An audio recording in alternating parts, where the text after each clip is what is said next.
இந்துக்கள் வைத்துக்கின்ற சொத்துக்களையும் இந்துக்களில் தாய்மார்கள் அணிந்திருக்கின்ற தங்கங்களையும் மீண்டும் சூறையாடி இஸ்லாமியர்களிடம் கொடுக்க காங்கிரஸ் முயற்சிக்கிறது. பெரிய குற்றச்சாட்டு. இது வந்து எலெக்ஷன் கோட் ஆஃப் கண்டக்ட்ல வயலேஷன்.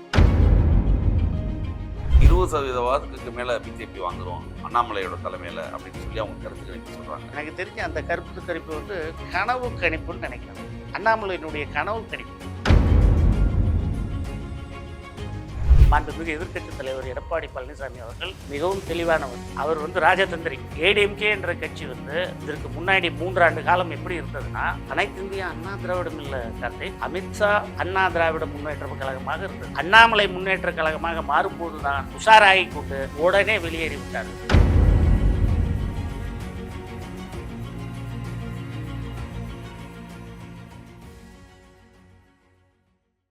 வணக்கம். இது செய்தி மலரின் நேர்காணல் நிகழ்ச்சி.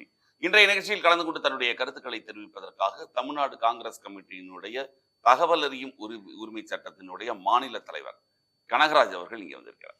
வணக்கம். வணக்கம். தமிழ்நாட்டில் நல்லா இருக்கு சார்.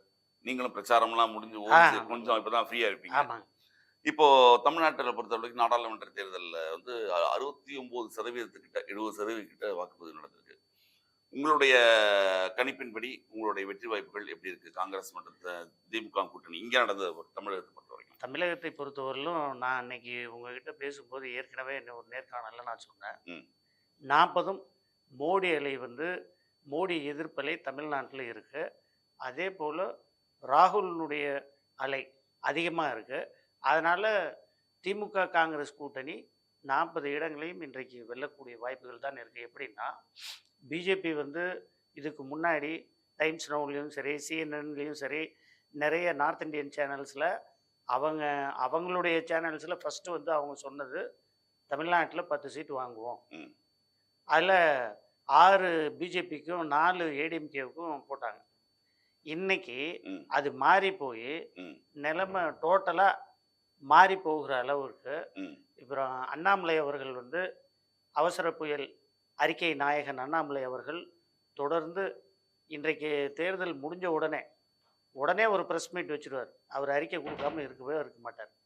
அந்த ப்ரெஸ் மீட்டில் பார்த்தீங்கன்னா 1,00,000 வாக்காளர்கள் வந்து பெயர்கள் நீக்கப்பட்டிருக்கு. அவரும் சொல்லிட்டாரு. தமிழ் இசை சவுந்தரராஜன், சம்பந்தம் இல்லாத இசை சவுந்தரராஜன் அவர்களும் சொல்லிட்டாங்க. அடுத்தது வினோத், மத்திய சென்னையில் பாஜகவினுடைய வேட்பாளர் வினோத்தும் சொல்லிட்டார். ஸோ இப்போ இவங்களுடைய அறிக்கையிலிருந்து என்ன தெரிய வருதுன்னா, தோல்வி பயம் அவங்களுக்கு தெரியும். 1,00,000 ஓட்டும் பிஜேபிக்கு வேண்டிய ஓட்டை வந்து பிளான் பண்ணி திமுக வந்து தேர்தல் கமிஷன் வச்சு பண்றாங்க. தேர்தல் கமிஷன் இங்க சென்ட்ரலா இருந்தாலுமே இங்க இருக்க வேலை பார்க்கக்கூடியவங்க உள்ள இங்க இருக்கிறவங்க தானே.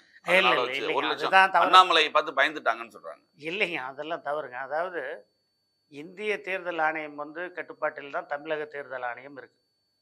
இன்றைக்கு தமிழக தேர்தல் ஆணையம் தேர்தல் தேதி அறிவித்த பிறகு தமிழக அரசாங்கமோ அல்லது வேறு யாரும் போய் அவங்கள இன்ஃப்ளூயன்ஸ் பண்ண முடியாது. எல்லாருக்கும் தெரியும். இன்றைக்கி இவங்க வச்ச குற்றச்சாட்டு வந்து இவங்களே வந்து சென்ட்ரல் கவர்மெண்ட்டில் இந்திய தேர்தல் ஆணையத்தை வச்சுக்கிட்டு அவங்க மேலேயே பழி சுமத்துற மாதிரி தனக்கு அவங்க சொல்றது சரியான பார்த்தீங்களா? அவங்க சொல்றது தேர்தல் ஆணையத்தில் நாங்கள் தலையிடுறது கிடையாது. பிஜேபி சொல்றது தேர்தல் ஆணையத்தை மேலே பிஜேபி குற்றம் சாட்டுறாங்க அப்படின்னா தேர்தல் ஆணையம் வந்து பிஜேபி கண்ட்ரோலில் இல்லை. அப்படியே சொல்றீங்க. ஏன் வந்து அருண் கோயில் வந்து ரிசைன் பண்ணார் இந்திய தேர்தல் ஆணையத்திலிருந்து? அருண் கோயில் தன்னுடைய தனிப்பட்ட காரணங்கள் இல்லை கார்த்திக் சார். நீங்க உண்மையை மறைக்கிறீங்க. இன்னைக்கு எல்லா ஊடகத்திலையும் வந்திருக்கு. ஒரு ஊடகவியலாள இருந்துட்டு நீங்க வந்து அப்படி சொல்லக்கூடாது. அதில் அவர் என்ன சொல்றாருன்னா, ஷிண்டே உத்தவ் தாக்கரேவுக்கு சின்னம் ஒதுக்கணும்.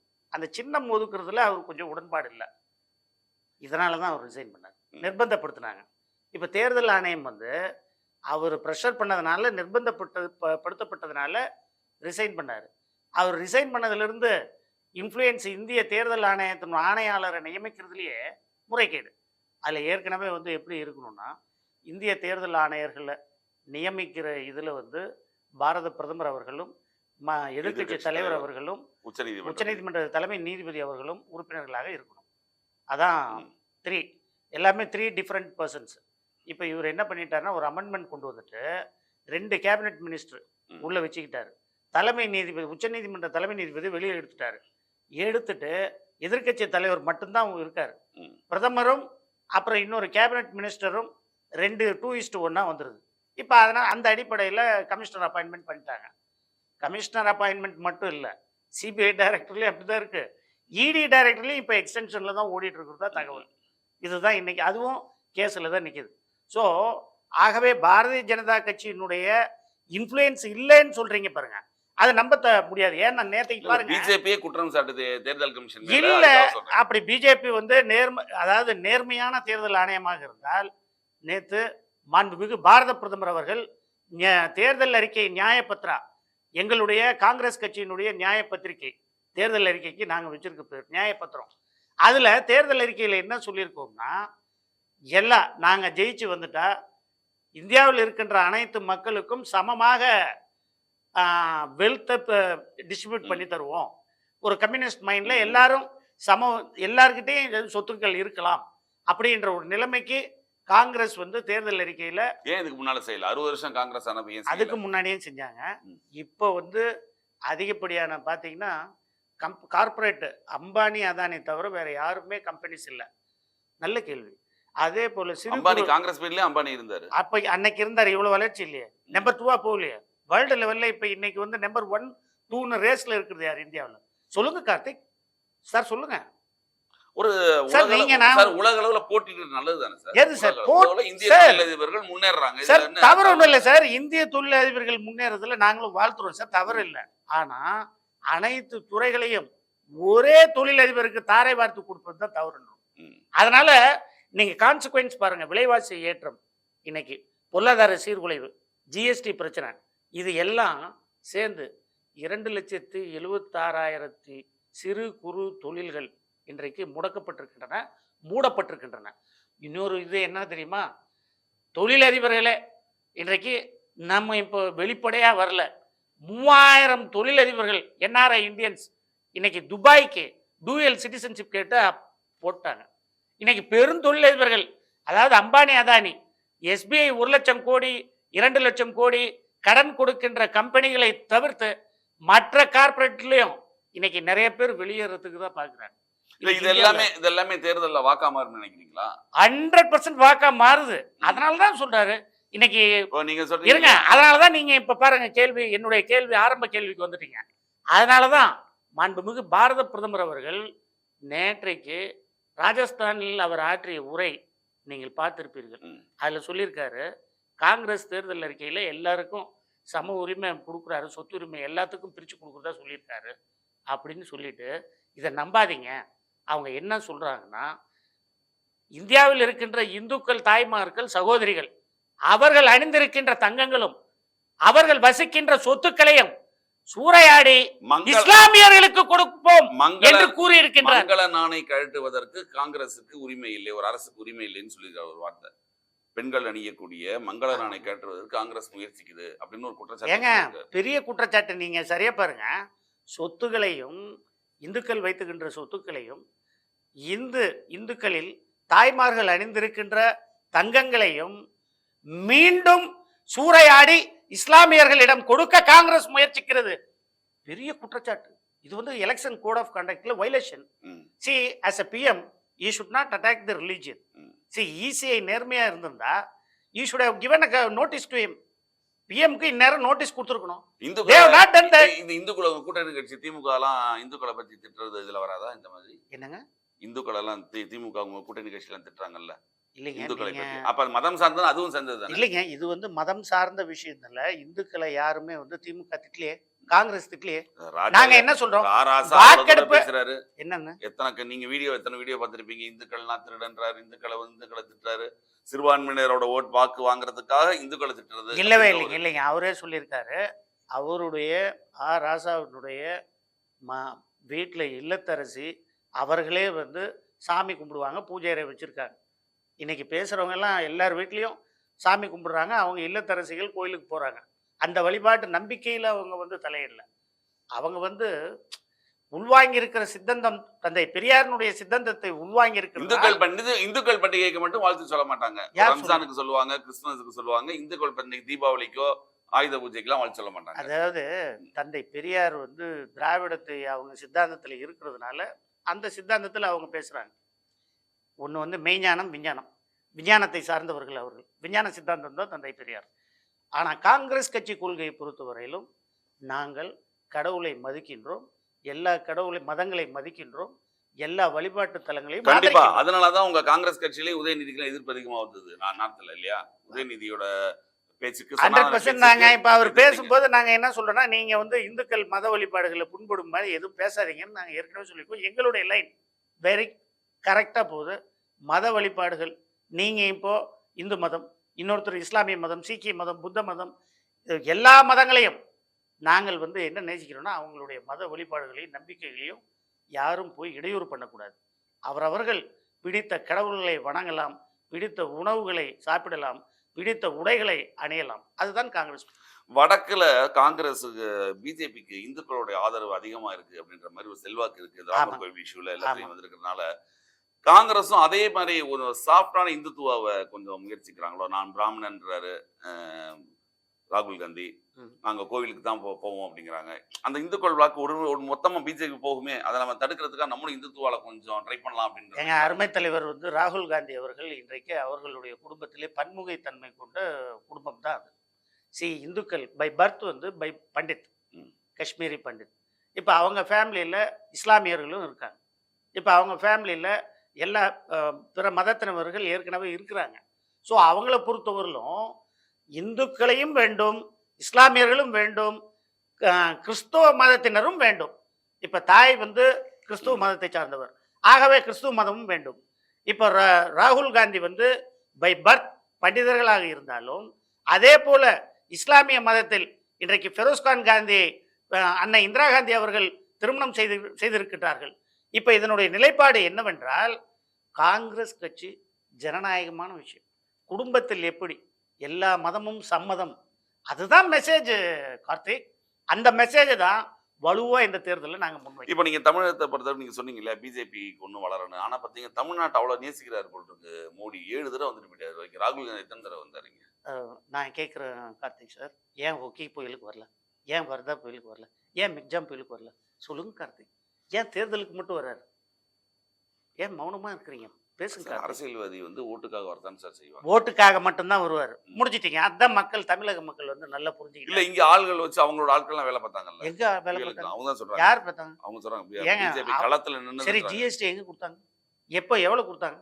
இப்போ வர்தா புயலுக்கும் ஒக்கி புயலுக்கும் மிக்ஜாம் புயலுக்கும் பாதிக்கப்பட்ட என்னுடைய தமிழ்நாட்டு நெல் பயிர்களுக்கு கொடுத்தார்களா? தமிழக மக்களுக்கு, சென்னையில் வாடிய மக்களுக்கு ஏதாவது அவங்க பணம் கொடுத்தாங்களா? என்ன சொன்னாங்க?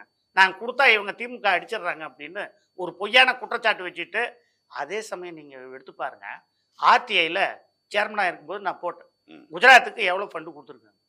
நம்ப மாட்டேங்க கார்த்திக் சார், 10,000 கோடி கொடுத்துருக்காங்க. அவங்க குஜராத்தில் மட்டும் நீங்கள் அடித்த புயலுக்கு, வெள்ளத்துக்கு, எது அடித்தாலும் கேட்காமலே கொடுக்குறாங்க. அப்போ தமிழ்நாடு வந்து இன்றைக்கு 1 ரூபா கொடுத்தா 29 பைசா வாங்குகிற தமிழ்நாட்டினுடைய நிலைமை இதுதான் கார்த்திக். அந்த 29 பைசா கதை இதுதான். இப்படி தான் இருக்கு. மாற்றான். அதனாலதான் 29 பைசான்னு கூப்பிடுங்கன்னு சொல்றாரு. அதனாலதான் நாங்க 29 பைசான்னு சொல்றோம். அதுதான் இப்ப பொதுமக்கள் கிட்ட நல்லாவே நீக்க முறை இருக்கு. என்னைக்குமே வந்து கிட்டத்தட்ட ஒரு 20% மேல பிஜேபி வாங்குறோம் அண்ணாமலையோட தலைமையில அப்படின்னு சொல்லி அவங்க கருத்து கணிப்பு சொல்றாங்க.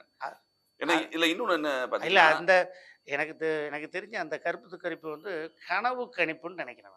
அண்ணாமலையினுடைய கனவு கணிப்பு, மோடியினுடைய இன்னைக்கு மோடி சர்க்கார் வைத்திருக்கிற ஊடகங்களுடைய கனவு கணிப்பு. இல்ல என்ன பாத்தீங்கன்னாலும் தேசிய கட்சி, நீங்க 2 பேரும் நேஷனலிஸ்ட் பார்ட்டி. ஆமாங்க. காங்கிரஸும் சரி பிஜேபியும் சரி, இத்தனை வருஷமா இருந்த காங்கிரஸ் தலைமையில ஒரு கூட்டணி வைக்க முடியல. பிஜேபி தலைமையில ஒரு கூட்டணி வைக்குது அப்படிங்கும்போது ஒரு வளர்ச்சி தானே. நீங்க இன்னும் திமுகவோட கூட்டணியில காங்கிரஸ் இருக்கு. அது இல்லைங்க. ஆனா பிஜேபியோட கூட்டணியில அவங்க எல்லாம் சேர்றாங்க. அது இல்லைங்க கார்த்திக் சார். இப்ப பிஜேபியோட கூட்டணி வச்சா நம்ம கட்சி காணாம போயிடும், தலைமை காணாம போயிடும். அதுக்காக தான் ஏடிஎம்கே அவங்களோட வேண்டான்னு வெளியே வந்திருக்காங்க. இப்ப ஏன் ஏடிஎம்கே அந்த ஸ்டாண்ட் எடுத்தாங்க? இப்போ மாண்புமிகு எதிர்க்கட்சி தலைவர் எடப்பாடி பழனிசாமி அவர்கள் மிகவும் தெளிவானவர். அவர் வந்து ராஜதந்திரி. நீங்கள் அவர் இன்னைக்கு அரசியல் சாதுரியம் இருக்கு. ஏடிஎம்கே என்ற கட்சி வந்து இதற்கு முன்னாடி 3 ஆண்டு காலம் எப்படி இருந்ததுன்னா, அனைத்து இந்திய அண்ணா திராவிடம் இல்லை கார்த்திக், அமித்ஷா அண்ணா திராவிட முன்னேற்ற கழகமாக இருந்தது. அண்ணாமலை முன்னேற்ற கழகமாக மாறும்போது தான் உஷாராகி கொண்டு உடனே வெளியேறி விட்டார்கள். அதனால வெளியேறிட்டாங்களே தவிர கூட்டணி வந்து நாங்கள் வச்சுக்கணும்னு அவங்க விரும்பல. அவங்களுக்கு தெரியும் பிஜேபியோட போனால் தமிழ்நாட்டில் இருக்கிற கொஞ்சம் நெஞ்சம் இருக்கிற பர்சன்டேஜ் இருக்கின்ற மைனாரிட்டி வாக்குகள் வந்து வராது. அதுக்காக தான் அவங்க வந்து வெளியேறி போனாங்க. மைனாரிட்டி வாக்கு வரல, அப்ப மெஜாரிட்டி வாக்குகளை கவரக்கூடிய சக்தி பிஜேபிக்கு இருக்கு அப்படின்றாங்களே அவங்க. அண்ணாமலைன்ற ஒரு இளைஞர் பட்டாளமே ஒரு பின்னால இருக்குன்றாங்க. கோயம்புத்தூர்ல 2 லட்சம் வாக்கு வித்தியாசத்துல ஜெயிப்பார் அப்படிங்கிறாங்க. அது இளைஞர் பட்டாளம்னு இப்போ சொல்றாரு. கோயம்புத்தூர் 2 லட்சம் வாக்கு வித்தியாசத்தில் ஜெயிப்பாரு. அப்புறம் ஏன் அவசர அறிக்கை 1 லட்சம் வாக்காளர்கள் நீக்கப்பட்டதா சொன்னார்? அவர் தேர்தல் ஆணையம் அவர் கண்ட்ரோலில் தானே இருக்கு. ஏன் அவங்க தேர்தல் ஆணையத்தில் இப்போ ஒரு வருஷத்துக்கு முன்னாடி தேர்தல் இது வாக்காளர்கள் சரிபார்ப்பு பண்ணும்போது ஏன் பார்த்துருக்கூடாதா? அவன் தெரியும் இல்லையா? அவங்களுக்கு ஆளுங்க இல்லையா? அவங்க சொல்கிறாருல ஆளுங்க இருக்காங்கன்னு. அந்த இளைஞர்கள் என்ன வேலை பார்த்தாங்க? ஏன் வேலை பார்க்கல? தேர்தல் ஆணையத்தில் வாக்காளர்கள் பெயர் விடுபட்டு இருந்தால் அதை சரி செய்து சேர்க்க வேண்டும் என்று ஏன் வேலை பார்க்கல? நீங்கள் சொல்கிறீங்களா இளைஞர்கள் இருந்தாங்கன்னா, அப்போ எங்கே சென்றார்கள் அந்த இளைஞர்கள்? இப்போ இந்தியா கூட்டணியோடைய வெற்றி வாய்ப்புகள் இருக்கு இல்லையா? இந்தியா கூட்டணி மிகப்பெரிய வெற்றி வாய்ப்பு இருக்கும். நீங்க 100%. முரண்பாடுகள் எக்கச்சக்கமா இருக்கு இந்தியா கூட்டணியில. இந்தியா கூட்டணியில் அதாவது ஒரு குடும்பத்தில் ஒரு மகள் ஒரு டெசிஷன் எடுக்கிறா, அப்பா ஒரு டெசிஷன், அம்மா ஒரு டெசிஷன், பையன் ஒரு டெசிஷன். அதுதானே கேரளா. அதுதான் குடும்பம். நீங்க கேரளால ராகுல் காந்திய அவ்வளவு பிரணாய் விஜயன் அவ்வளவு பேசுறாரு. ராகுல் காந்திய ராகுல் காந்தி திருப்பி பிரணாய் விஜயன் அவ்வளவு பேசுறாரு. கம்யூனிஸ்டுகள் வந்து நான் இந்த கேரளாவுக்கு கேடுங்கிறாரு. கேரளா தாண்டின உடனே கம்யூனிஸ்ட் நல்ல ஒரு சுத்தவங்க ஆயிடுறாங்களா? காங்கிரஸ் சுத்தபத்தமாயிருதா இந்த பக்கம்? அந்த இடத்துல கேரளால காங்கிரஸ் வந்து மிகப்பெரிய துரோகம் பண்ணிருச்சு. கேரளால தாண்டி 5 கிலோமீட்டர் தாண்டி காங்கிரஸ் புனிதமாயிருதா?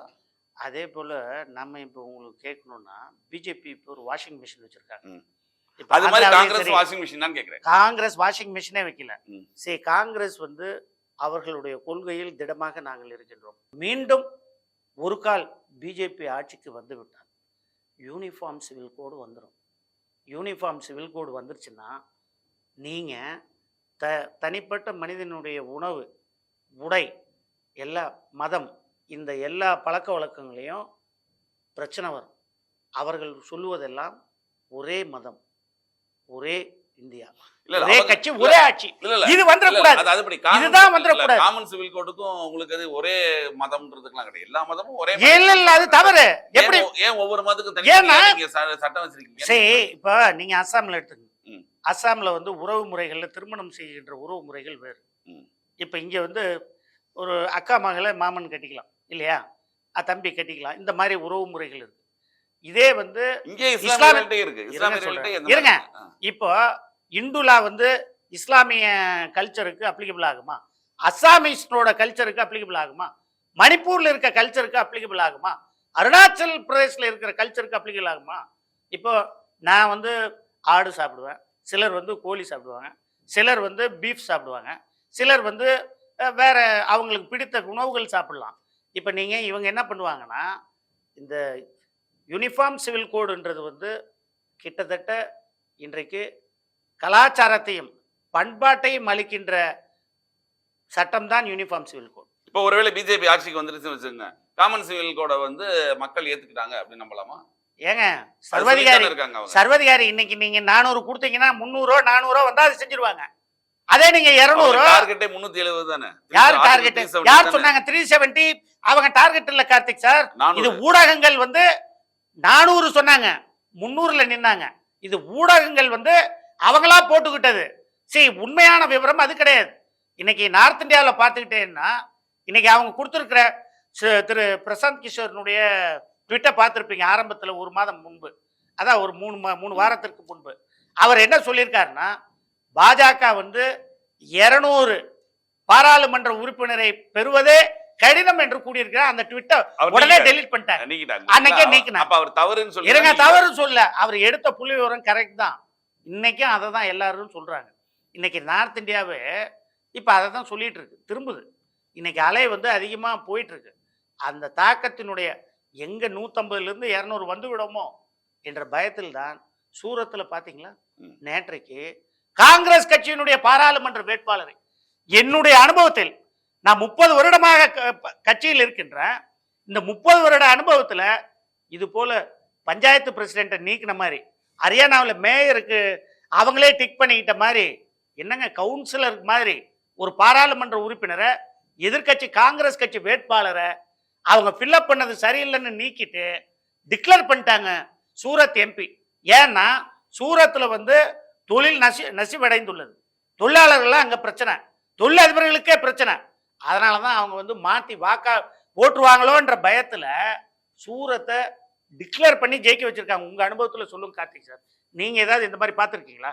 ஒரு பாராளுமன்ற உறுப்பினரை, அதாவது வாக்குகளை பெற்று தேர்தலை பார்க்காமல், தேர்தலை சந்திக்காமல் ஒரு எலெக்ஷன் ஆபீசர் அவரே வந்து இந்த மாதிரி நீக்கிட்டு காங்கிரஸ் கட்சியினுடைய வேட்பாளர் அவர்கள் போட்ட அப்ளிகேஷனை, நாமினேஷனை தள்ளுபடி செஞ்சுட்டு ஸ்ட்ரைட்டா பிஜேபியினுடைய அப்ளிகேஷனை எடுத்து டிக்ளேர் பண்றாங்க. இது எங்கேயாவது நடக்குமா? இதுதான் சர்வதிகாரம், இதுதான் சர்வதிகாரம். கண்டிப்பாக பார்ப்போம். இன்னும் ஒரு அடுத்த கட்ட தேர்தல்கள்லாம் இருக்கு. இப்போதான் அங்கே பிரச்சாரம் ஆரம்பிச்சிருக்காங்க, வேட்புமனு தாக்கல்லாம் பண்ணி. வட மாநிலங்கள் மற்றும் வடகிழக்கு மாநிலங்கள்ல எல்லாமே மிகப்பெரிய எதிர்ப்பு பிஜேபிக்கு. மணிப்பூர்லயே இருக்கு, மணிப்பூர்லயும் பிரச்சனை நடந்தது சொல்றீங்க. கண்டிப்பாக இன்னும் வரக்கூடிய தேர்தல் நாள் அதோடைய ரிசல்ட் வந்ததுக்கு அப்புறம் உங்களுடைய கணிப்பு எப்படி இருக்குன்னு பார்ப்போம். நம்மளுடைய கணிப்பு எப்படி இருக்குன்னு பார்ப்போம். இந்தியாவில் நான் சொல்கிறேன், பாராளுமன்ற தேர்தலில் இண்டி அலைன்ஸ் கூட்டணிக்கு மிக பெரும்பான்மையாக 300 இடங்களை தாண்டுவோம். 300 இடங்களை தாண்டி வெற்றி பெற்று இந்தியாவில் அருமைத் தலைவர் ராகுல் காந்தி அவர்கள் பிரதமர் பதவியை ஏற்றுக்கொள்வார். இந்தியா அலைன்ஸ் கூட்டணி ஆட்சி செய்யும். அப்போது கிடையாது. அப்போ எங்களை பொறுத்தவரை அருமைத் தலைவர் ராகுல் காந்தி பாரத் ஜோடோ யாத்திரா ஒரு தொண்டனா, ஒரு காங்கிரஸ் கட்சி தொண்டனா நான் வந்து ஆவலோட எதிர்பார்க்கிறேன். ஏன்னா பாரத் ஜோடோ யாத்திரா கஷ்டப்பட்டு நடத்திருக்காரு, சவுத்துல இருந்து நார்த் வரலும், அதே போல ஈஸ்ட்ல இருந்து வெஸ்ட் வரலும் பாரத் ஜோடோ நியாய யாத்திரா. இன்னைக்கு இந்தியா முழுவதும் மகாத்மா காந்தியையும் தாண்டி இன்றைக்கு எல்லா மக்களையும் சந்தித்த ஒரு தலைவர் சொல்லுங்க, இன்றைக்கு இருப்பவர் நம்ம அருமை தலைவர் ராகுல் காந்தி. கண்டிப்பாக ஜூன் 4ஆம் தேதி ரிசல்ட் வரும். ரிசல்ட் வந்த அன்னைக்கு நம்ம இதை பற்றி மீண்டும் பேசுவோம். நம்ம கணிப்பை பற்றி, உங்களுடைய வெற்றி வாய்ப்புகளை பற்றி கண்டிப்பாக பேசுவோம். நிகழ்ச்சியில் வந்து கலந்து கொண்டு தங்கள் மேலான கருத்துக்களை நன்றி கார்த்திக்.